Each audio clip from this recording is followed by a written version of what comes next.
Tape Deck Media.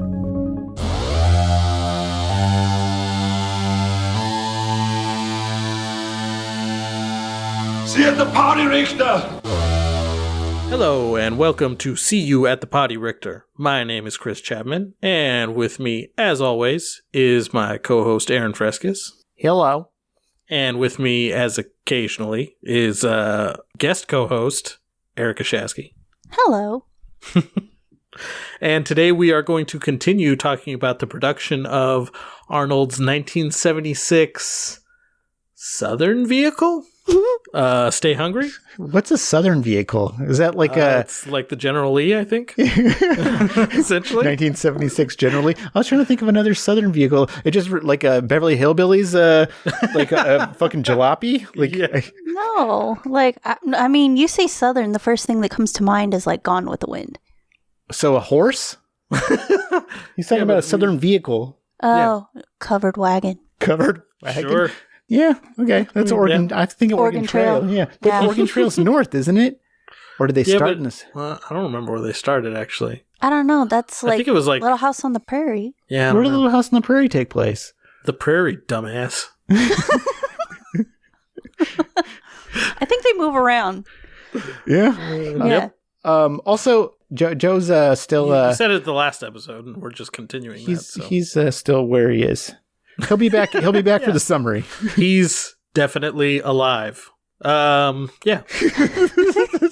Definitely. Like post the picture with today's newspaper. Yeah, exactly. That definitely doesn't sound like sketchy. He is totally alive. Yep. So today we're gonna shut up. Anyway, today we're going to finish up the production info with some of the shooting details, how this movie and its reception affected the various careers of everyone who worked on it, and then we'll get to like the marketing and some of the promotional videos. And for that, we go to Aaron. Okay, so first off, before we get into stuff, I just wanted to quickly mention that I know this episode was supposed to be released a few days after our last one. Sorry? Hey, you want to give me money to release these weekly? I will be more than happy to do that. Yeah. But otherwise, the 4 people that listen to this, I'm very sorry that we didn't release this. But if you send us upwards of $8, we'll get this shit out on time. That's all it would take is $8. That's what, 4 people? That's exactly. It's $2 each. Math. Come on. Yeah.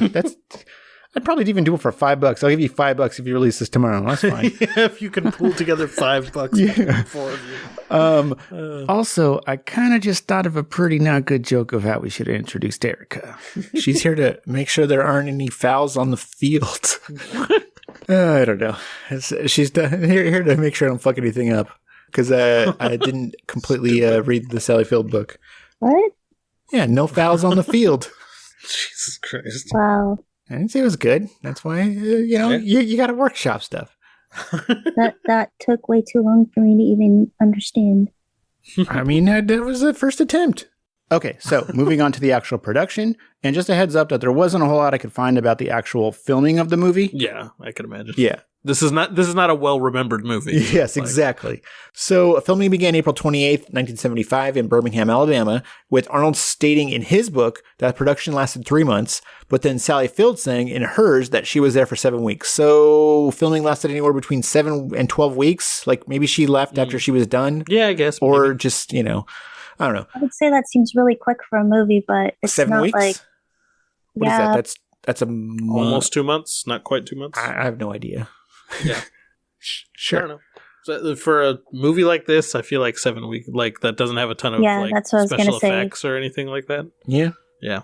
The only other notes I have about production were something I have later, and then Arnold talking about how he loved his time in Alabama, and because Charles Gaines was from there, that they were invited to a bunch of parties.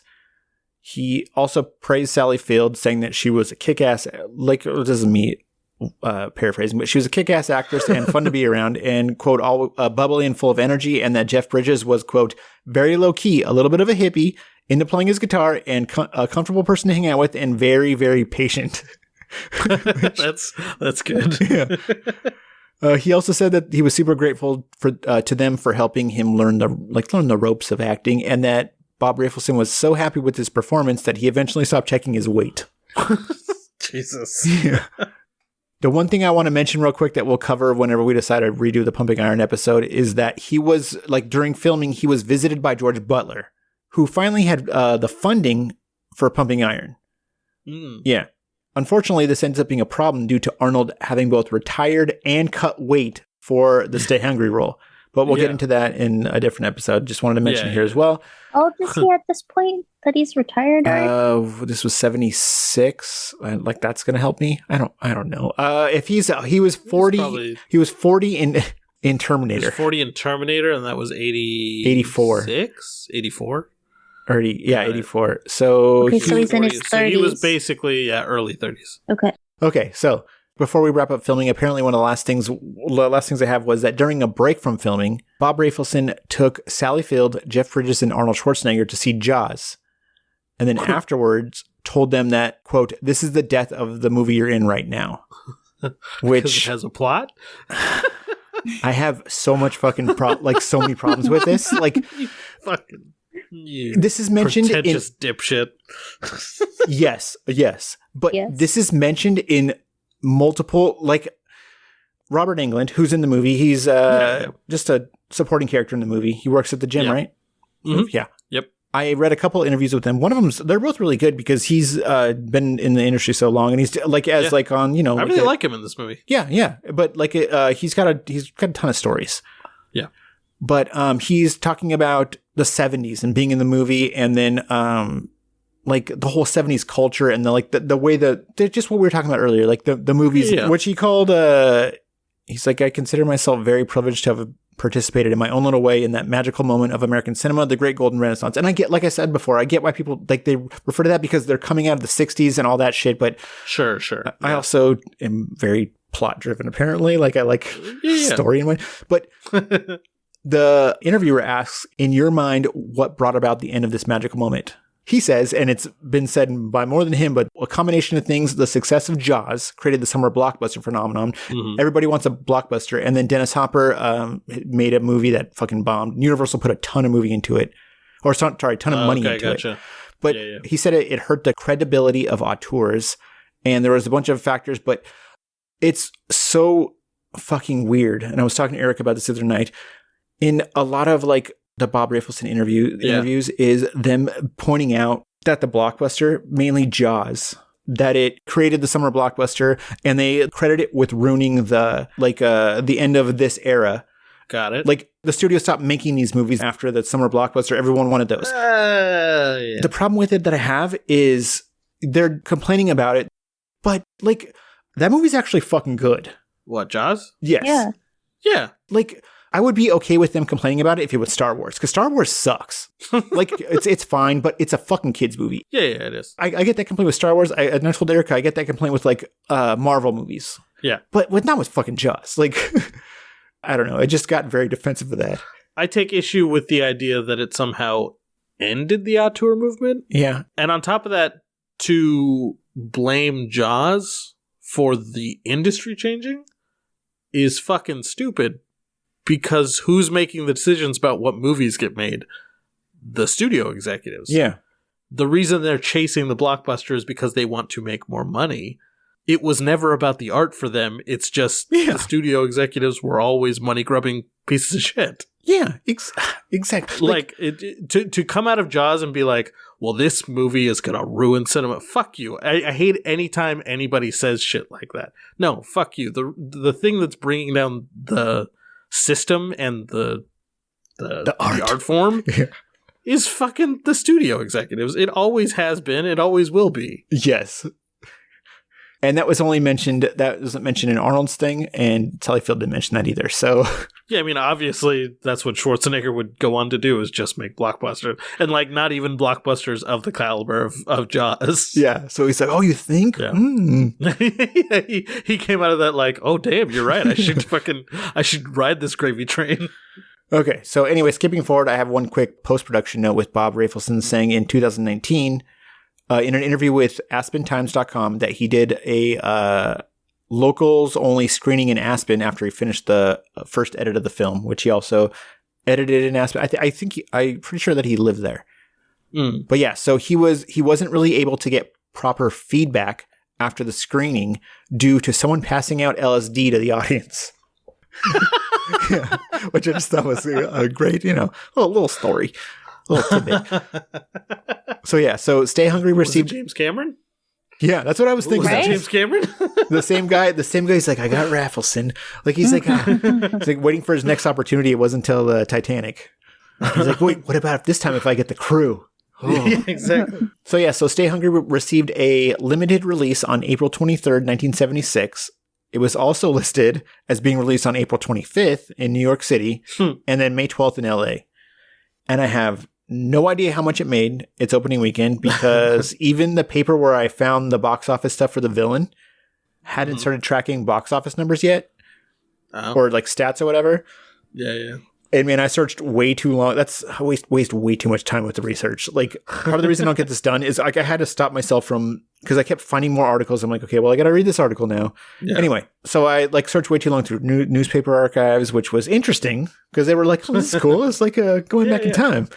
But I didn't find anything. It was probably like I said before, the only place it's definitely is the Variety archives, but that's like $600 a year to access. So Jesus Christ! But this podcast would be thriving if I got that. Yeah, I'm sure that's what's holding us back, baby. Anyway, so Stay Hungry grossed between $14.6 million and $24.8 million, which was the 24 was listed on Wikipedia, but it didn't have a source. But I also found that 24 million number on moviephone.com. So we're going to go with that because if you can't trust Mr. Moviephone, like who are you going to trust? Like, That's true. Yeah. I probably trusted Mr. Moviephone more than my own parents when I was a kid. At least he picked up the phone when I would call, He never lied to you about when the movies were. Nope. That's not in the theater anymore. Oh yeah. That's not what Mr. Moviephone taught me. Hey, Dad. And then he's like, hello. I'm like, oh, he's talking to me. Hello, champ. I'm like recording different parts of the movies when he's like, there's this champ in, like as a title. I'm like, hello, champ. You are special today. Like, thanks, Mr. Moviephone. Anyway, sorry. I will see you at 3 p.m. Moviephone.com. It'll also list the budget. I bet the Goonies would be your friends. I wish I would have done that. Anyway, okay, so moviephone.com lists the budget at $5 million, which if true means that the movie was definitely profitable because like even at 14 million, yeah. So which is weird because even like it seems like a lot of people that were involved with it kind of implied that it wasn't. Yeah. With Arnold saying in his book that the United Artists, the production company, the marketing team didn't know how to promote the film, which led to poor box office sales. Yeah, he says that he and Sally Field went on the Mike Douglas show. When they were on there, they promoted the bodybuilding fitness side of the movie when they should have been pushing it as a Bob Rafelson film. He also says that even at the time, he knew that the marketing was embarrassing, but he didn't speak up because he just assumed that the studios know what they're doing. So, yeah, which makes sense. I'm like, okay, cool. Yeah, they know what they're doing. And then you see what the fuck are... But yeah. He also talks about after shooting the film that he couldn't get an agent that would take him on. Wow. Yeah, they'd all tell him like the same stuff that he's mentioned before in the few interviees that we've seen, which is like his accent's scary, his name's too long, his body's strange. But then on top of that, I guess he was, which is something that he always leaves out, he was insistent on only taking leading roles. Oh. Yeah, so the one agent was willing to take him on was O.J. Simpson's agent. His name was Jack Gilardi, who would get OJ smaller roles in films when he wasn't busy with football and basically offered to do the same thing for Schwarzenegger, but Arnold was like, no, fuck no. Yeah. But yeah, he was finally able to find an agency to take him on after the film was finally released, which was the agent, I don't remember the name of it, but it was the same one that represented at the time Sylvester Stallone and Angelina Jolie's dad. Oh, John Voight? John Voight, yeah. Yeah. By the way, timeline-wise, pretty soon after this, that's when he has his first meeting with Dino De Laurentiis, the one I mentioned in that we talked about in Conan episode where he immediately insults him. Got And he's like imitating him or whatever. Yeah. So that is right around this same time. But he then eventually books that job on the streets of San Francisco right after this. Man, that was after this. Yeah. After which he ends up deciding to stay away from any, like after that role, he ends up deciding to stay away from any villain roles for the time being, saying in the book that it would be easy to be typecast like as a villain due to he gave a few reasons. It was his size, his looks, and the accent. Yeah, for sure. I mean, like... Sure, the accent. Well, it would just be so easy for him to end up a heavy in any other movie. You know, like a lot of the guys that do his stunts and stuff. Yeah, exactly. Like all those dudes get typecast constantly and just do the same thing over and over again. I'm trying to think of someone that's famous. I mean, I know names, but it's like, is there anyone? I just know all I'm trying to think. I grew up watching a lot of old movies, but the bad guy was always German. Gotcha. Yeah, that's true. Like Heidi growing up, Heidi, the bad person is Fraulein Rottenmeier. Like, how more obvious can you be with that name? Like, that's a pretty sweet name. No, she's right. German people. Yeah. Yeah. Yeah. That's like a inherently, well, to Americans, that's like an inherently villainous sounding accent. Yeah, exactly. But yeah, so that's why he didn't want to do that. So he was actually turning down roles. What was it? It was, he said he got offers like for a football player.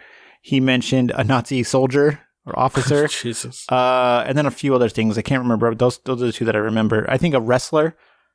So yeah, he was able to turn stuff down because he was making, bringing in $4,000 a year from his mail order business that he had. Mail order business? Yeah, which is like the first time that I'm mentioning this. What, like supplements or something? You know, that's a good question. What do you mean? I'm pretty sure it was, nudes. Yeah, I was just sending out nudes. I think just it was weightlifting stuff. Yeah. I know it was something fitness related, but I don't remember exactly what it was. I will find out. Yeah. I mean, maybe like training pamphlets or training videos or like... It was bodybuilding equipment, sorry. Oh, it was like mail order workout equipment? Yeah.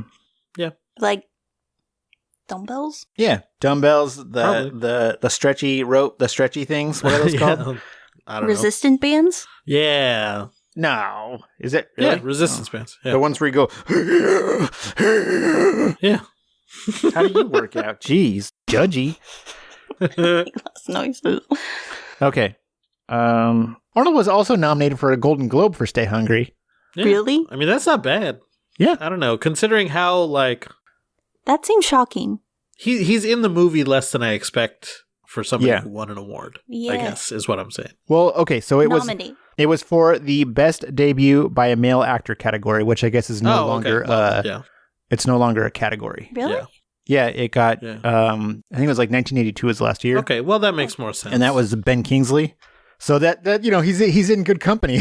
Yeah. Ben Kingsley won it for Gandhi, I'm pretty sure. I think that was Right. you got Gandhi and then Arnold Schwarzenegger. They should bring that category Another back. brown face role? You know, Isn't he? He's part Is he? Indian or something. Ben I'm Kingsley? pretty sure. I think he like changed his name too. Oh.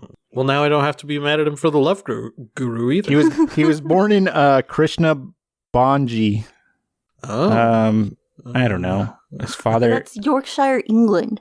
Yeah, Scarborough. But he was born. Oh, he was born. Yeah. Sorry, that's his name. Was born, not was born in. He was born Krishna Bonji. But he is Indian. Got it. Okay. Yeah, his That's dad stupid. is a Kenyan-born medical doctor. Anyway, Golden Globe, which I guess, like that, it's not a category anymore in 1982. Yeah. But yeah, he was up against some interesting competition. Two of them I have never heard of, and two I have. Sorry. Okay, so yeah, two I've never heard of, and the two that I haven't heard of, I haven't even heard of the films they're in. So the first two, which the ones that I haven't heard of, were Lenny Baker for Next Stop, Greenwich Village, and then Jonathan Kahn, who was nominated for The Sailor Who Fell from Grace with the Sea, which is a long ass title for a movie. Oh, I thought Jonathan Kahn fell from grace with the sea. No, yeah, Jonathan Kahn was the actor. I see. Yeah, that's starring a in long The Sailor, name for a Do you movie. see? who fell from grace with the sea. And then the other two I have heard of, Truman Capote. I didn't even know he acted. I don't didn't know I that. thought, I don't know thought he enough was, about him. I thought he was a writer. Yeah. He is a writer. I know that. Yeah. He wrote Okay. Breakfast at Tiffany's. Oh, Yeah. so he's racist. Got it. I've never seen that. Neither have I, but I know there's a A real bad yellow face thing. Yeah. And, yeah. It's Mickey Rooney. It's Mickey Rooney is an Asian guy in some real, like, Looney Tunes style racist caricature shit. Yeah. Okay, and then the last person was Harvey Spencer Stevens, which is the little fucking kid from You've heard of that? The Omen. Oh, okay, gotcha. Yeah, that little asshole. We watched that during Halloween, and it's it's not scary, but none of those. It's not scary. There's some questionable / disturbing aspects. Mhm. Some pretty good effects for the 70s. When the guy's head gets chopped off. Yeah. That was cool. I wouldn't say it was cool, but it was. No, it was super cool. Believable for what it was. Yeah, but It still made me do one of these. but like I'm pretty sure like behind the scenes like story, like that kid was a brat, so it's like Oh, really? I think so. Like I'm pretty sure that was like a like he ended up getting the role because Richard Donner told him to something about going crazy or something, and like he tried to like he started like running up and like attacking Richard Donner or something like that. And like, you're hired. Just punched him right in the balls. Yeah, something like that. It was like, oh my god. So I don't know how much acting was involved there, but hey, whatever. It's a natural role. That's how Exactly. Arnold won. Sometimes that's what you need. Anyway, so Arnold approached being nominated like he does pretty much everything else. He promoted the hell out of it and basically tried to sell himself to the Hollywood Foreign Press. He did this by taking out ads in the industry magazines like Variety and The Hollywood Reporter, thanking the Hollywood Foreign Press for nominating him. But that is definitely not all. He also invited the members to a dinner and an advanced screening of Pumping Iron, which apparently seemed to have an impact because he mentions in the book that a lot of the writers enjoyed the movie and were pretty complimentary afterwards. And I know this is like a common thing, but it's weird to me every time I like read or hear anything about people like schmoozing like the I think they do for the Oscars for the too. awards. Yeah. Of course. They do a bunch of like for your consideration parties and shit where they will send you home with. Yeah, we'll send you home with prostitutes and stuff like that. Yeah, exactly. Yeah. Just like in the movie. Yeah, exactly. Give me an award. Yep. Anyway. Perfect blowjob sound. He I ended just up. realized I did it the wrong way and everything too. It's got a hook. It's Yeah, curved. He ended up taking his mom with him to the actual ceremony. Oh, he's got a sensitive side. He brought his mom. That's true. He also says that he flirted with Raquel Welch, which was cool. And he even received a compliment about the movie from Henry Winkler. Nice. The Fonz himself. Exactly. Who was so at the peak of his Fonziness at the time that his date for that night was actually the jukebox that he was constantly kicking on Happy Days. I was hoping you were going to say Raquel Welch. But no, it's just, I don't know. Like when he mentions in the book that Henry Winkler complimented him about the movie, I immediately popped to like now Henry Winkler. So it's like an old guy doing it. And I was like, wait, no. Because I was thinking about it when I was writing this. So that was like, that is definitely Fonzie that's complimenting him. That's true. Yeah. Yeah, because I looked it up. Happy Days came out in 1974. So this is 2 seasons in. Damn. Yeah. So this is like super peak. Yeah, super early. He's So he came up and he was like, yeah, he's like, hey. This is before he lives in the attic. Exactly. This is when Richie still had a brother. Joni didn't even love Chachi yet. Okay, this is really getting dated. but Johnny loves Chachi. Not yet. No one loves Chachi now, piece of shit. Yeah, true that. Okay, anyway. He also mentions palling around with Sylvester Stallone, who starred in Rocky that year, which he also wrote. And Arnold says that Stallone, quote, told me enthusiastically that he was writing a new movie about wrestlers and that there might be a part for me, which I believe ended up becoming the 1978 film Paradise Alley, which Stallone also directed. What? Oh, I said never heard of it. Neither have I. Yeah. Because I was like, wait, did that actually get made? That sounds like a soap opera name. Paradise Alley? It does. Yep. Yeah. And he had 2 movies after Rocky, and Fist and Paradise Alley that he wrote, and I don't think he directed Fist, but I know he also directed Paradise Alley. You know what I think about when you say Paradise Alley? I think like a New York alleyway, like a really rough and rumble type of one that's like terrible, but palm trees. And like maybe a hammock between the dumpsters. Anyway, so both Stallone and Schwarzenegger ended up winning a Golden Globe that night, which good for them. But What did especially Stallone get a globe for? Rocky. Oh. But yeah, that was good for them, especially Arnold, because he didn't have a whole lot to work with there. Yeah. So either way, I think it's pretty safe to say that everything kind of worked out pretty darn well for the career-wise for not just Arnold, but for like a lot of the people involved in the Stay Hungry in the movie. Yeah, seems like it. Yeah, because you had Robert Englund, who went on to spend the 1980s murdering a bunch of teenagers. Mm-hmm. Which is the dream for most actors. Yeah. And he also started Nightmare on Elm Street movies too, so that was good. Mm-hmm. Mm-hmm. Did he actually? No, he didn't kill any teenagers. That's the joke.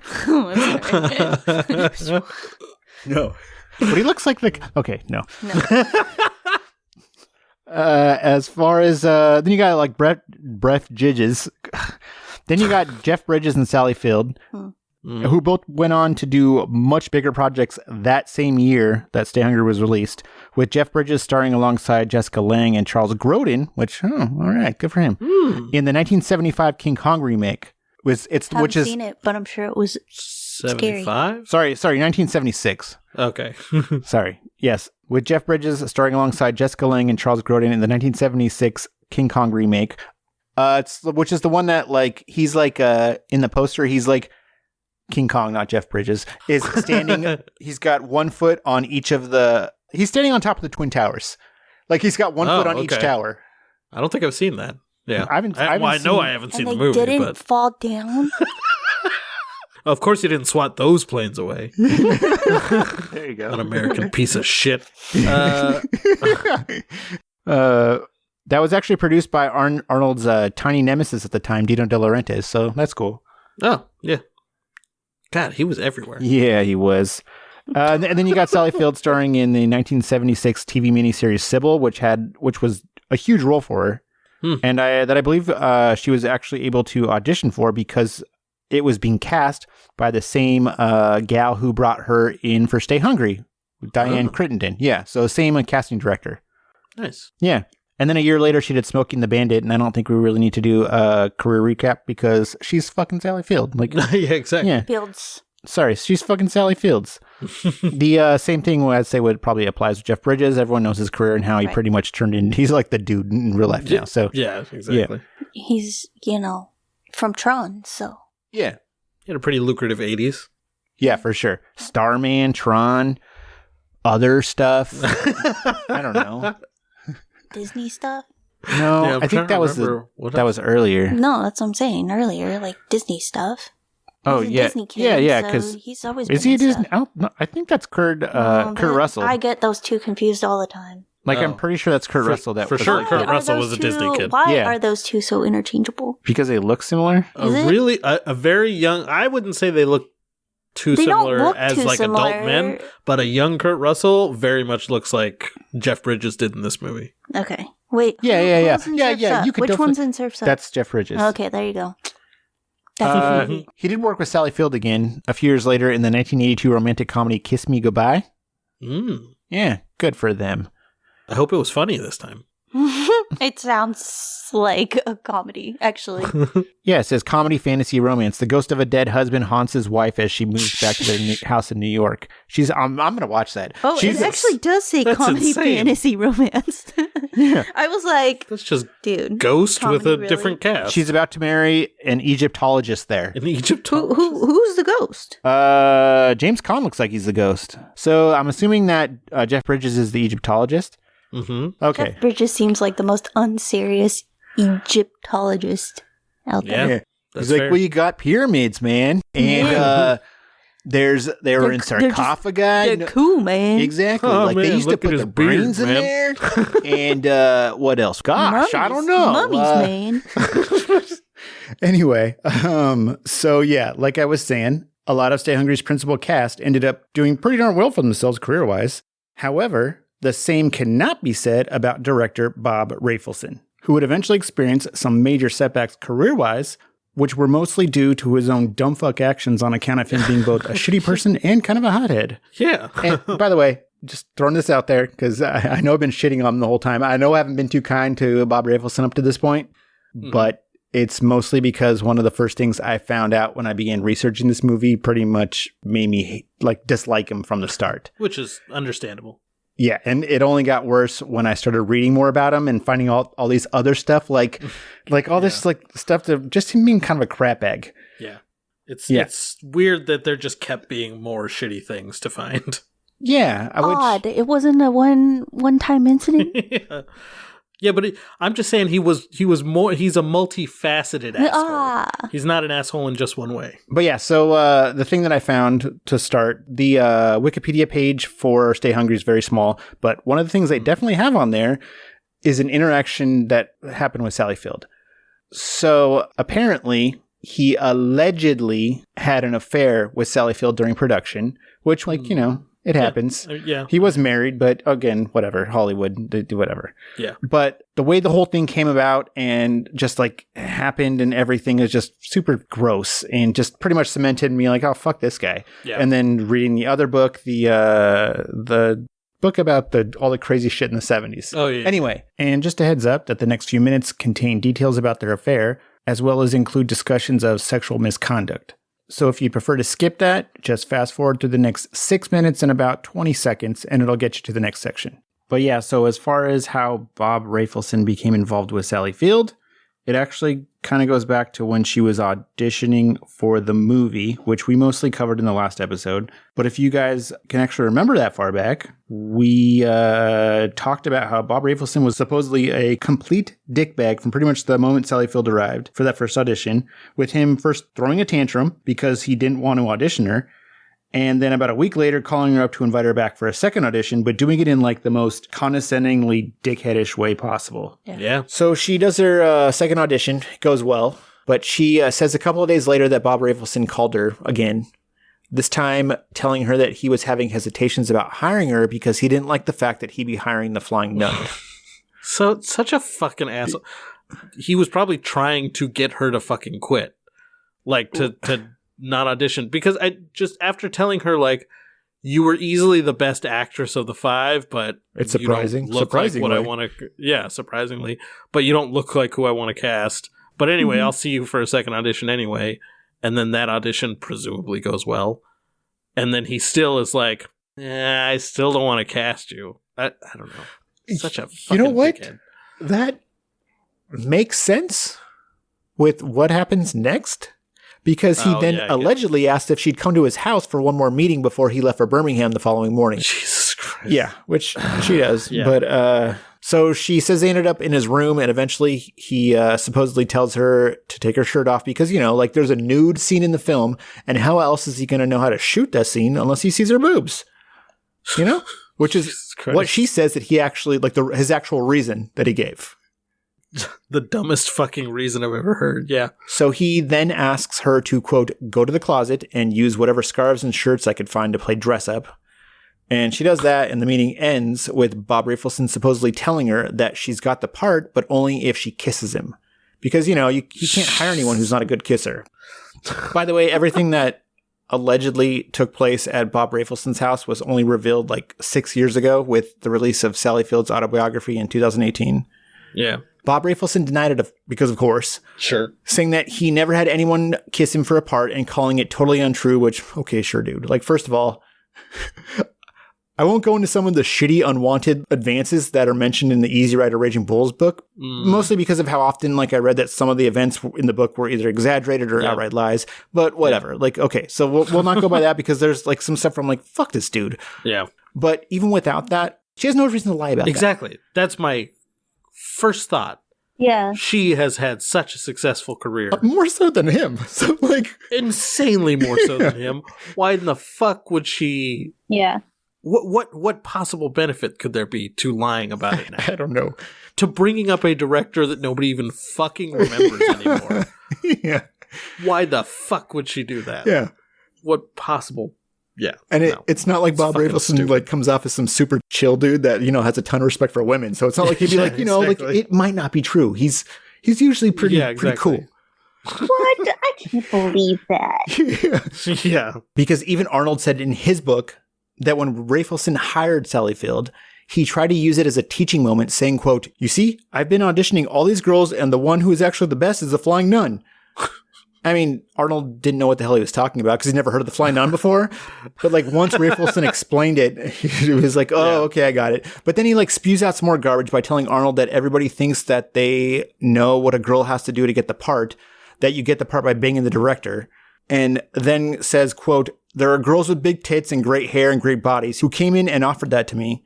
But in the end, the Flying Nun got the job. She doesn't have big tits, she doesn't have a curvaceous body, and she didn't offer to fuck me, but she has what I needed most of the part, which is talent," unquote. And like, no, that just made me feel like the fact that she didn't do that was like, oh, okay. Like, yeah, a fucking normal person who doesn't have these thoughts doesn't bring that shit up and talk about them in the first place.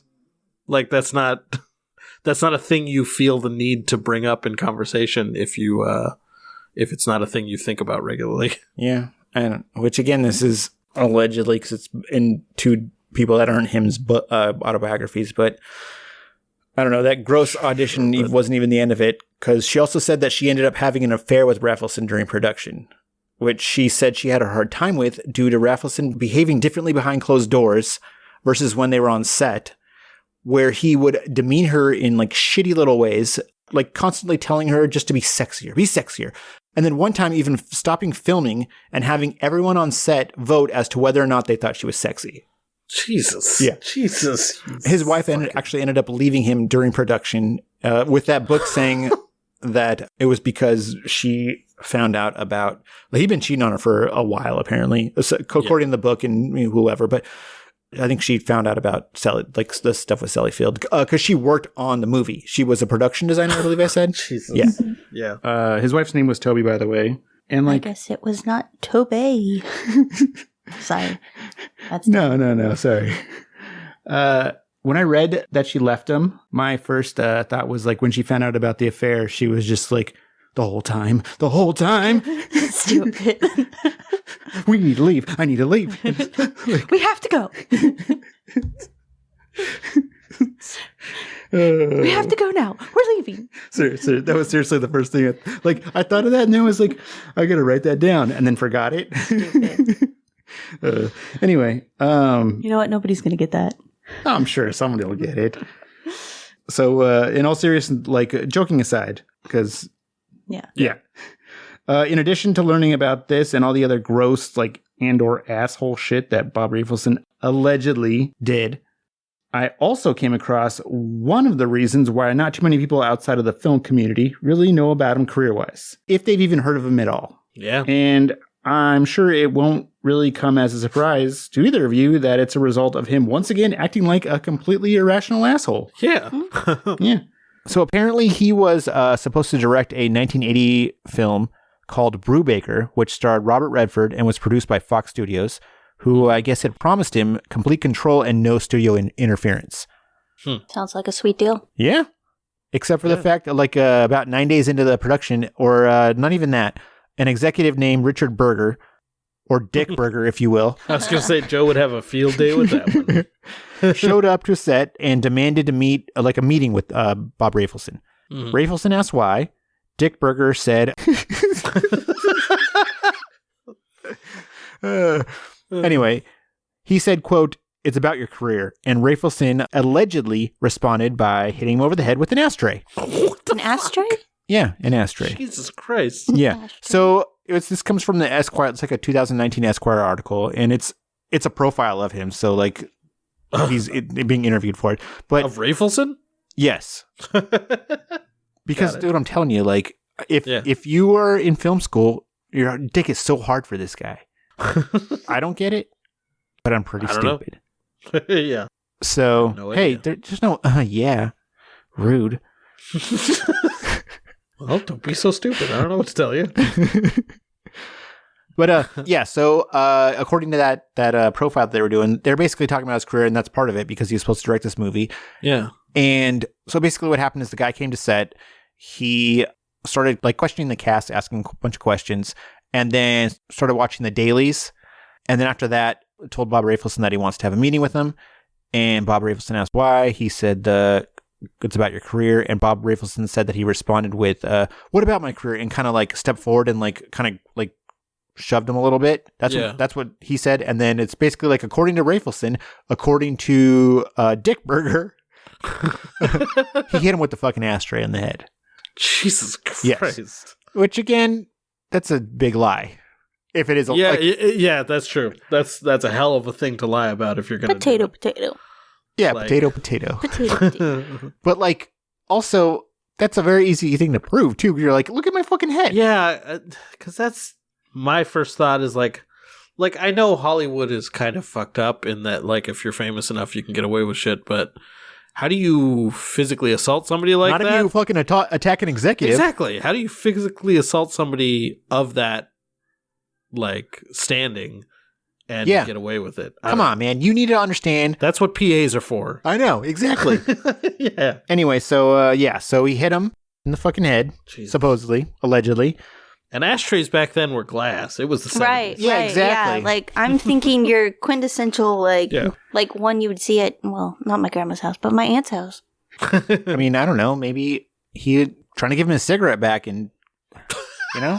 Yeah, and his hand slipped. Yeah, exactly. Yeah. And he's like, I was just trying to give him his cigarette back. I was trying to show him my art that I made. Look at this ashtray.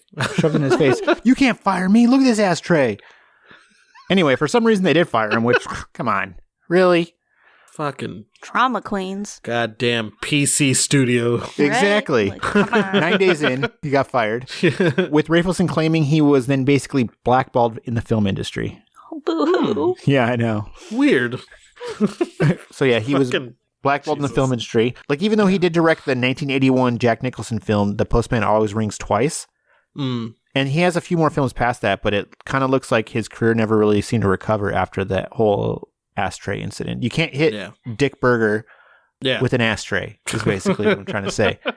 Got it. You got to hit him with some pickles or something like that. That's the classic Hollywood. Some pickles, some bacon, I don't know, anything. Not an ashtray, though. It's not like, Mustard. yeah. Hey, if he would have hit me with a mustard bottle, a ketchup bottle, anything, but not an ashtray. Bob Rafelson did direct the music video for All Night Long by Lionel Richie, though, so there's that.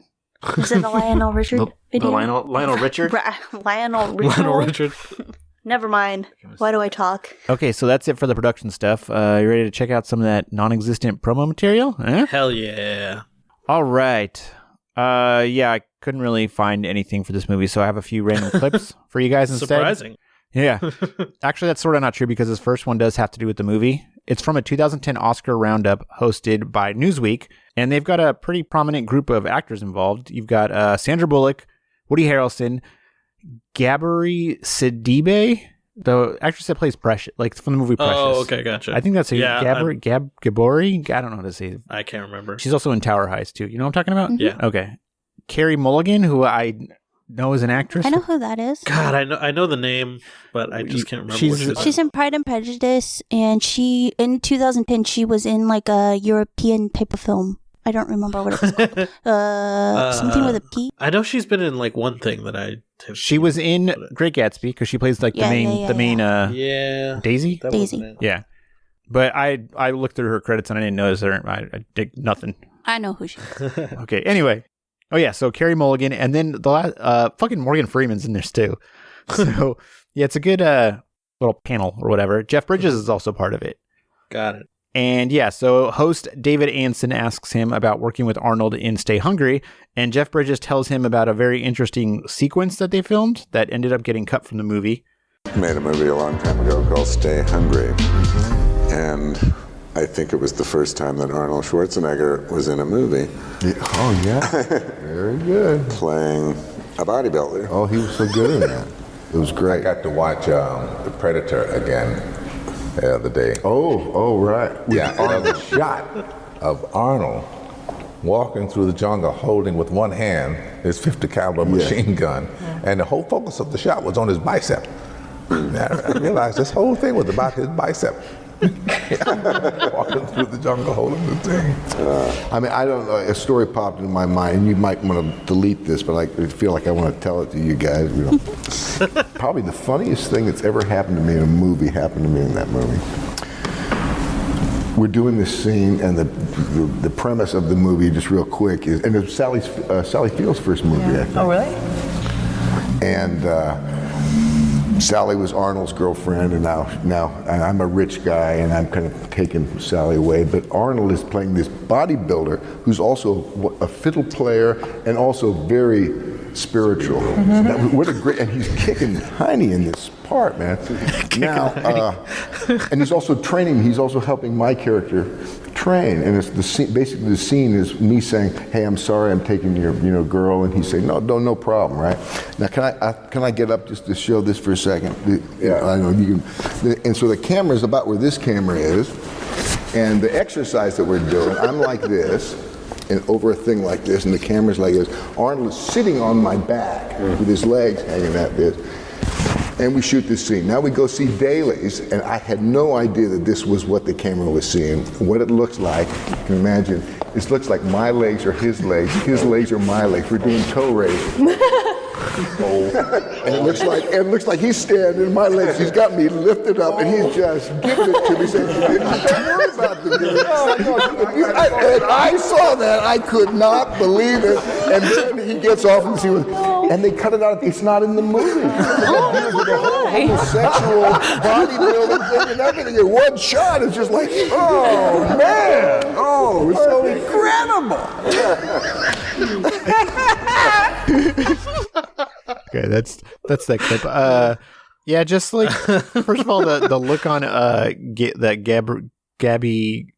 Yeah, the look on her face when he's starts doing like, because he starts doing like, he gets up and like he starts hip thrusting. Yeah, he starts pelvic thrust, like doing pelvic thrust, but the look on her face when he's doing this, just shocked, like, oh my god, like the girls kind of looked uncomfortable, even though Sandra Bullock was kind of laughing and Carey Mulligan was laughing too. But the guys thought it was funny. Also, especially Morgan Freeman. Yeah, it was great. And Woody Harrelson at the end. It's funny because it looked like everybody looked kind of like sleepy or bored, and then all of a sudden everybody's like, hee. This is why we invite Jeff Bridges to these things. Yep. Also, I just think it's funny. It's an Oscar roundtable when he's talking about that. Exactly. That's what he. Also, why is that the movie you? Like, out of all the movies you could have brought up to him, like that's the one that you were like, I gotta know about this one. Maybe he knows that story. I don't know. Maybe. I saw that story in something else too. It was written. Yeah. Oh. Also, the thought of Morgan Freeman watching Predator is just great. Just like hanging out at home watching TV, flipping through channels, just flipping through. I hope he narrates movies to himself. Just being like, "Oh fuck yes," as he's like, sees the Predator's on. I don't know. Curious if he watched the whole thing or is just like, this movie's stupid. They were in fact not safe. Anyway, okay, so moving on. The next one also kind of sort of has to do with the movie, so I guess I kind of lied when I said I didn't find anything with the movie. But yeah, so it's a 2012 interview Arnold did for Google Play Presents to promote the release of his book. Oh, okay. He makes a quick mention of doing Stay Hungry as kind of like a segue on his way to talking about Conan the Barbarian every time. And there's a story he tells that we've heard before, but we haven't heard it directly from Arnold, so... Got it. In 1975, I remember that Bob Raferson, who did 5 Easy Pieces and Easy Rider and those movies, he came to me and says, I want to do the movie Stay Hungry. And I want you and Sally Fields and Jeff Bridges to star in the movie. I said to myself, man, with this director, I have it made. And right after that, we did Pumping Iron. Yeah, that's pretty much all he had to say about Stay Hungry. So let's skip forward a little bit to hear his Conan story. And then Ed Pressman came to me and said, I just bought the Conan rights. And I signed a deal with him. So, I mean, I had it made. I mean, there I was in 1980 doing Conan the Barbarian, Dino De Laurentiis producing, Ed Pressman producing. There's another great story in the book where you had an early meeting with Dino De Laurentiis and it didn't go so well. Well, that was different because Dino De Laurentiis had an office and he wanted me to be in Doc Savage. And I walked in, and I always kind of, have a mouth that sometimes goes a little bit too fast. And I step on myself. I walked into the office and I saw Dino standing behind his desk. And there was this huge desk, ornate with gold and kind of like French looking or Italian looking, I don't know what, but it was gigantic. And Dino, the only thing that stood out was kind of his chest and his head, because he's a little guy. Dino's a really short guy. So I looked in, I walked in his office and I looked in and I says, hi, Dino. why does a little guy like you need such a big desk? And to Dino De Laurentiis, you never say you're little, right? Because he saw himself as a giant. So he looked at me and he says, Schwarzenegger, you have an accent. I cannot use you. And I said, again, stupidly, who is talking about having an accent? I mean, look, listen to you. You're a Nazi. And he walked away because I had a German accent. So that was the end of that. So I left the office, and my agent came up to me, grabbed me really forcefully by my arm, and he said to me, he says, I've been an agent for 15 years. This meeting was exactly 1 minute and 14 seconds. It was the shortest meeting we've ever had. You just fucked everything up. God damn it, it took me months to get in here. So that's how the relationship started with Dino. But then when he bought Conan, he came to Spain where we were shooting, and the third day of filming, after he saw the dailies, the footage that we filmed, he came up to me and he said, Schwarzenegger, you are Conan. And he walked off. And Milius came to me, the director, and he says, this is the greatest compliment that you can ever get. He said, you're Conan. Okay, yeah. I need to look up an interview with Dino De Laurentiis, because, Yeah, I'm starting to wonder if he just had a tick and Arnold makes fun of him for it. Right? Yeah, I'd love to see his opinion. Well, no, just how he talks, because now I'm curious, why is he doing that? Is he actually do what that? the hell? Yeah. That's so weird. It's I was like, I've heard a lot of Italian impressions. Not one of them has a vocal tick like that. Not one of them. It's just it's like a Mario Brothers thing right there or something. That's It's like his neck or back keep going like halfway through. It doesn't. That's exactly what it sounds like. Like he just had really bad back problems. But I don't know. We've heard that before, but it's well, nice sure, but it's really, really funny to hear the impression. Yeah. It wasn't as... And now Arnold can be in trouble instead of us. Yeah, exactly. Okay. And then before we watch the last one, I had something for you guys that I forgot to add when we did Kindergarten Cop. And I think I may have mentioned it. It's a 2012 Crack.com article that includes a bunch of random stories from Arnold's longtime stunt double, Peter Kent, who he actually doubled for him in 15 different movies. And I think I already told one of his stories, the one about him getting hurt on a stunt during a racer that ended up ended his career basically. Yeah. I remember that. Yeah. So anyway, I almost asked the one that got hurt. Yeah, it was the one that got hurt. So he was also Arnold's stunt double on Kindergarten Cop, and he starts off the story by talking about how he and Arnold would prank each other and how he'd make food for them. How Peter Kent would make food for Arnold, like spaghetti, basically.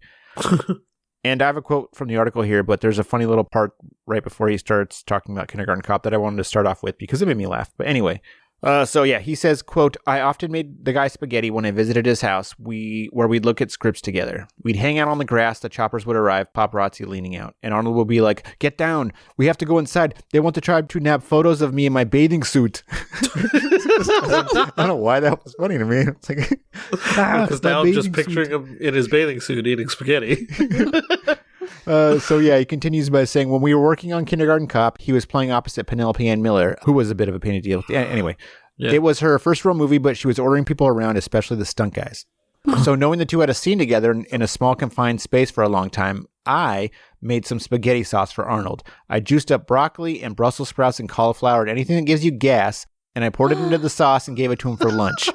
When they did lines, he began farting uncontrollably.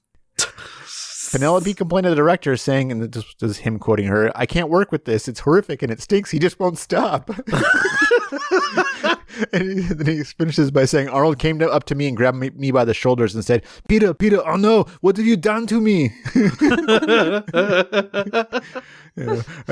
like, somehow that wasn't the end of my career. But with farts interspersed all through that sentence. That's not the first actress that's complained about him farting. Yeah, so if he's already... Because that happened... That's true. End of days. End of days, yeah. Right. So if he's already having trouble, normally, then, if he gets something like... That's...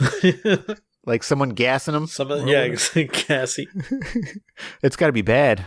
Arnold, take Beano. Beano. Good stuff. I don't know. I've heard of it. He should be the spokesperson, though. The Beano spokes yeah, guy. I think he would be good at it. No. With the accent and everything? Be good. Bino, it takes the gas out. Is that their slogan? I don't know. I just thought that would sound like an Arnold-y thing to say. Yeah. Does sound like an Arnold line. Bino, it won't be back. That's all I got. Anyway. That I like that one. Okay, and then this last one is a random one, but it's a 2012 clip of Danny DeVito on The Graham Norton Show talking about Twins 2. So he talks about Eddie Murphy being the third twin before Graham Norton asks about the long gap between the two movies, and his response is funny. I don't know. Anyway. The first one was, I think, 1988. So what's taken so long? Well, you know, he became governor of the state of California. That was the stupidest thing in the world. I'm always pitching ideas, trying to get some movies made or whatever I'm doing. And I had him over my house for lunch, and I said, you know, I had this idea for, you know, a Twins 2. This was way back then, and we were talking, and he said to me, you know, that people have been asking him to become. He made him up for governor of the state of California, and I just it's so depressed. I said, this is ridiculous. Why are you going to do that? That's ridiculous. First of all, I was thinking, I wasn't really thinking about the state, you know, and how could this guy run the state of California. I was thinking about like how much money it's going to cost me if he doesn't do this movie. So I said to him, Arnold, you're going to do this. You're going to get up in the morning and you're going to have a breakfast meeting. If you're the governor, you're going to have a brunch meeting. You have lunch with somebody. Then you got a meeting in the afternoon. Then you got to figure out this and the fiscal that and the who's about. All of this stuff. By the time you come home, is going to, you know, be a dead man. I said, look at this. Twins 2. Governor. See, and it turns out I was right. I thought they were doing Tracy Morgan. This was 2012, and they're not doing it anymore at all. Oh, yeah, like since Ivan Reitman died. Yeah, and Jason Reitman hates comedy. Got it. Does he own? I have no idea, but that seems weird. Schwarzenegger said he stopped it, so I just don't know how he would do that. Like, I don't know either. That's weird that he would have. I don't know. Yeah, I guess like he must have. Like maybe he does. I don't know. That doesn't make sense. Like he would have to. It would have to have been passed down to him, or maybe he was going to be a producer on it or something. I don't know. Like. I just assumed he was in control of his state. Yeah, but again, Reitman, like Ivan Reitman, would have had to have owned some part of the original movie. Like, yeah, if it were to get passed down to him, Ivan Reitman would have had to own the creative rights to something, whether it's the characters or whatever. Yeah, and that seems very unlikely to me for a 1988 movie. Well, they did. I remember they did that split because they made the deal with the studio that was where they would get a percentage of the sales. They'd forego their salaries.